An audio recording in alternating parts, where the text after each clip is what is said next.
Just hours before they're going to step in the ring and put their health on the line, many fighters are on death's door when cutting weight. Now, you may have seen this yourself and thought, why the hell are they doing this? Surely this can't be good for their health. Why don't they just fight at their walk-around weight? Now, from the get-go, I want to make it clear that I absolutely agree with that. It would be fantastic if fighters could just fight at their walk-around weight. But imagine this. You're 70 kilograms, you sign up for a fight. You and your opponent are both going to weigh in at 70 kilograms, except your opponent was 80 kilograms just a matter of weeks ago. They dieted from 80 to 76, so they got barely any body fat left on them, and then they cut the final 6 kilograms in fight week to make the 70 kilogram weight class. Yes, you'll both step on the scales and weigh in at 70 kilograms, but the next day, you're going to step in the ring at 70 kilograms. You didn't cut any weight. Your opponent, on the other hand, is going to step in the ring at 77 to 80 kilograms after they've rehydrated and refueled and regained all that weight that they lost. Now, are you going to accept that huge disadvantage, fight someone at least 5, maybe up to 10 kilograms bigger than you? Of course not, or at least after you get knocked out in your first fight. After that, you're going to change your approach. At a certain level, you have to level the playing field and cut weight to even out the disadvantage. Even in the past, myself, I've done small weight cuts or even not cut any weight at all due to opponent availability, and trust me, size does matter, especially in the lower weight classes. Whenever I post about this topic on Instagram, there are always plenty of armchair experts happy to chime in with their easy solutions to weight cutting. Now, I'm not going to waste my time arguing in comments on Instagram, but today I am going to explain to you why some of these proposed solutions feel like they would work, but in reality they don't. And in fact, many of them have been tried, tested and failed, and many of them make weight cutting even more dangerous for the fighters. Solution 1, it's easy, just change it to same day weigh-ins. You can't cut much weight for a same day weigh-in. Unfortunately, you can, and many fighters do still cut weight for a same day weigh-in. The main difference is with that shorter refuel window, there's a much higher risk of fighting depleted and dehydrated, which is not only bad for your performance, but more importantly, a huge risk to your health. I've seen Thai fighters cut 6 kilograms or about 10% of their body weight for same day weigh-ins with just 8 to 12 hours to recover. Yes, most fighters, at least the smart ones, will cut less than they normally do for a same day weigh-in. However, that doesn't change the fact that the shorter recovery window hugely increases your chances of fighting either carbohydrate depleted or, even more risky, dehydrated. You're playing with much finer margins for a same day weigh-in, and there's a much higher potential for things to go wrong. So yes, even though your total weight cut might be less, the chance of you incompletely recovering from that weight cut are much higher with a same day weigh-in. Solution 2, just do hydration tests like One Championship. They've fixed weight cutting. I personally fought at Fairtex Fight, which is like a feeder show for One Championship, so they do these hydration tests there as well. And let me tell you, every single fighter on the card failed the hydration test the first time round. They lay out all the cups of the fighter's urine basically before the weigh-in, before they test it. And my urine was like a pale yellow, and everyone else's was like a dark brown, horrific colored of urine. I don't think my urine has ever been that colored. It was pretty horrendous to see. And you know, if you think hydration tests fix weight cutting, the fact that all the other fighters' urine was like a deathly brown color pretty much answers that for you. And you might be thinking, well, if everyone failed the hydration test, how did the fight card go ahead? It basically went like this. All the fighters failed the hydration test on the first round. Then they were told to drink a load of water and come back. So they drank a load of water. They had to then sweat out. So say they drank a liter of water. They then had to go running round Lumpini in the sweatsuits, sweating out weight until they lose that 1 kilogram from the 1 liter of water. So they're back down on weight, but even more dehydrated.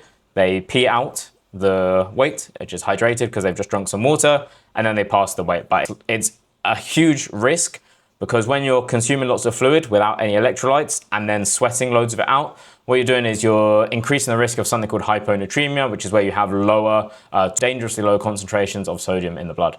So yes, while well-intentioned, and it's absolutely a noble move from One, especially in the beginnings when perhaps they thought these might work to try and fix weight cutting. But the reality is that it makes weight cutting more dangerous because everybody cheats or tricks the test by drinking water, holding it in their bladder, doing the weight cut, and then peeing and passing the weight because the urine in their bladder is still hydrated from before they did the sweat. There is another way, which is slightly more risky, where you cut extra. So you have to make 70 kilograms, you cut down to 69 and then drink that liter of water to rehydrate back up. You can do it both ways. From speaking to other nutritionists, the first way where you hold your urine is a little bit more bulletproof.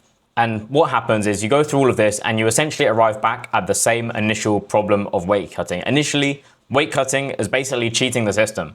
You weigh in at a weight that isn't your realistic weight, you rehydrate, and then you're bigger than your opponent. But everyone does it, so it levels the playing field. Everyone cheats. Now it's the same with the hydration test. Everyone cheats the hydration test, but if everyone's doing it, is it really cheating?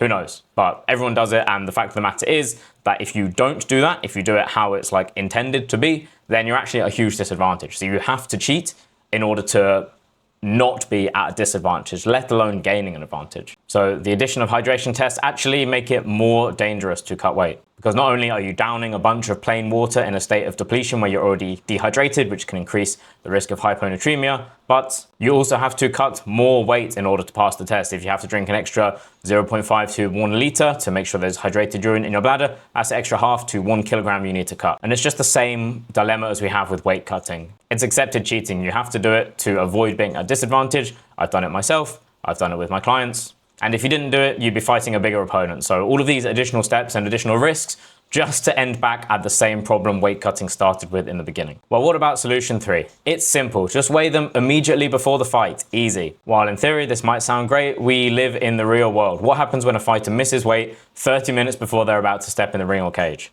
Instead of having like a day or so to find a replacement, give them another opportunity to weigh in, maybe swap opponents or decide if the fight is even going to go ahead, you've got basically no time. This would be a huge risk not only to the fighters but to the promoter as well. What happens if a fighter misses weight? Do they lose their entire purse? Are they still allowed to fight even if they've missed weight by like 5 or 10 pounds?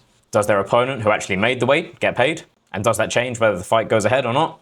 What about all the fans who bought tickets to the fight just to have it cancelled half an hour before it's about to happen? I made the mistake, which I'll never make again, of responding to a comment from a guy basically saying that it's an easy solution, just weigh them before the fight. He said, it's simple, just have a backup fighter for every fight.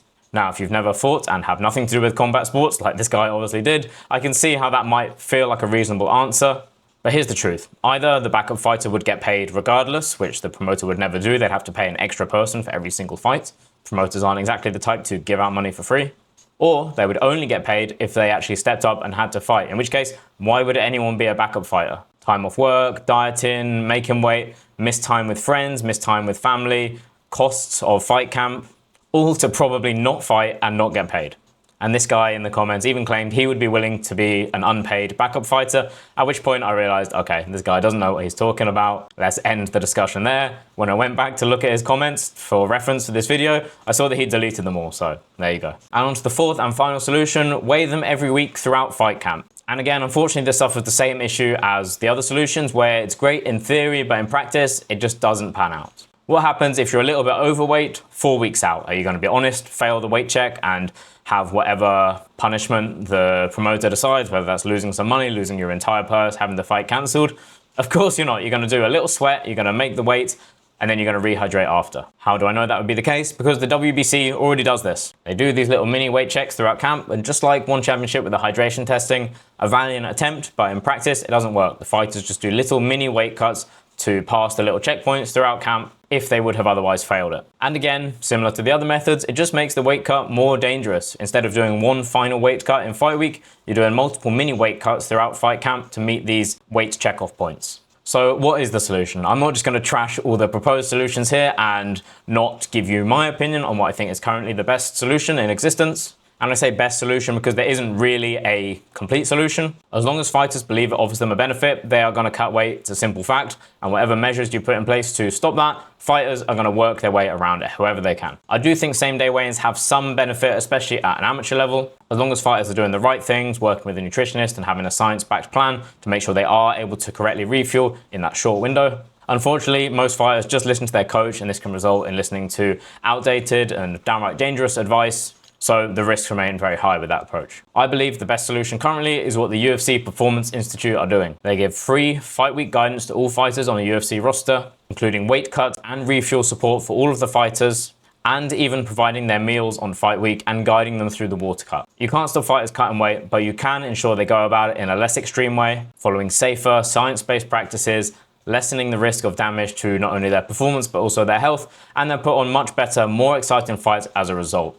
That's exactly what I do, not only with myself, but also with my clients in my one-to-one coaching. If you want to work with me to build you a custom nutrition plan so you can perform better, recover faster, and build an athlete's physique, then I would love to help you, whether you just want to get the most out of your training, perform better in sparring, be able to have the energy to smash the pads for the whole session, or if you have a fight coming up and you want to make sure that you're stepping in that ring at 100% of your capability, ready to put on your best performance, I'll put a link in the description below. Click it, have a read, and see if it's for you. For the extra peace of mind, I have no minimum commitment. You can work with me for 1 week, you can work with me for 1 year. It's totally up to you. And I have a full money back guarantee, so if you don't absolutely love it, I will happily refund you. I want this to be a no-brainer for fighters who are serious about their performance. And finally, if you like this video, then I reckon you'll love this video as well. So give it a watch and enjoy.